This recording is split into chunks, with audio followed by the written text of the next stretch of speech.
Hello everyone, তোমরা সবাই কেমন আছো? আজকে চলে এসেছি একটা শিমের নতুন একটা রেসিপি নিয়ে তোমাদের সাথে শেয়ার করতে। প্রথমেই দেখো আমি গরম জলে শিমটাকে একটু ফুটিয়ে নিয়েছি, সেদ্ধ করে নিয়েছি নুন জলে। তারপরে কড়াই বসিয়ে তার মধ্যে সাদা তেল দিয়েছি কিছুটা। তারপরে বেশ অনেকটা পরিমাণে আমি রসুন দিয়েছি। রসুনটা একটুখানি সেটা তো নাড়াচাড়া করে তার মধ্যে দিয়ে দিচ্ছি অনেকটা পরিমাণে বেশ পেঁয়াজ। পেঁয়াজটা আমি এইভাবে দিচ্ছি কারণ ওই বাটিতে আসলে সব দুটো তিনটে রান্না করব, সব পেঁয়াজটা একসাথে কেটে রেখেছিলাম সেই কারণে। তো দেখো তারপরে দিয়ে দিচ্ছি আমি শুকনো লঙ্কা দুটো আর কাঁচা লঙ্কা। তোমরা ঝালটা নিজের আন্দাজ মতো দেবে। আমাদের বাড়িতে ঝাল খায় তাই আমি বেশি পরিমাণে ঝালটা দিয়েছি। তো এটা বেশ ভালো করে নাড়াচাড়া করে নিয়েছি। একটা পেস্ট বানাতে হবে, তো সেই কারণে মিক্সির বাটিতে দিয়ে দিয়েছি পুরো কাঁচা চিংড়ি মাছ। আমি এই হাত পাগুলো নিয়ে নিয়েছি চিংড়ি মাছের, কারণ এটা তো বেটেই নেব, সেই জন্য আর ফেলিনি। পেঁয়াজটা দিকে হালকা ভাজা হয়ে গেছে, তারপর আমি ওর মধ্যে দিয়ে দিলাম দেখো নুনটা দিলে হালকা নরম হয়ে যায় পেঁয়াজটা, সেই কারণেই দেওয়া। তো এখানে ভালো করে আমি নাড়াচাড়া করে নিয়েছি। নাড়বে আর গ্যাসের ফ্লেমটা সবসময় হাই রাখবে।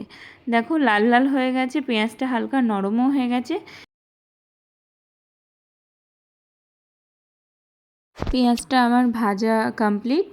তো সেই জন্য আমি পেঁয়াজটা এবার মিক্সিং জারে তুলে নিচ্ছি। ওই যেই মিক্সির বাটিতে আমি কাঁচা চিংড়ি মাছটা দিয়েছিলাম তার মধ্যেই আমি তুলে নিলাম।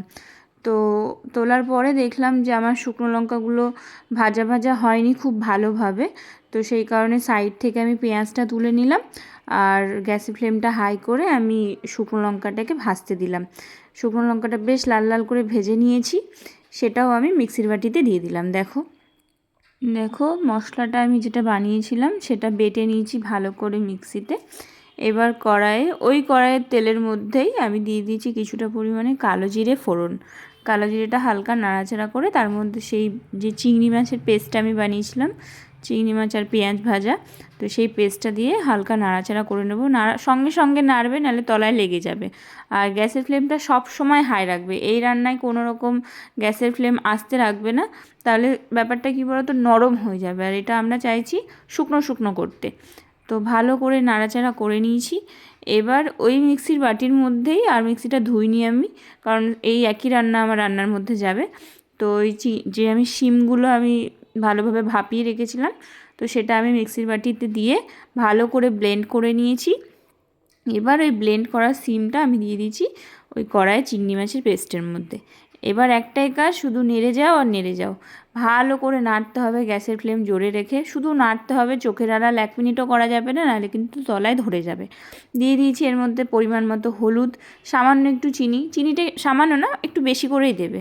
তারপরে এর মধ্যে দেবে তোমরা পরিমাণ মতো নুনটা দেখে দেবে, কারণ আমরা পেঁয়াজেও নুন দিয়েছি ভাজার সময়, আর শিম যখন ভাপিয়েছি তখনও কিন্তু নুনটা দিয়েছি।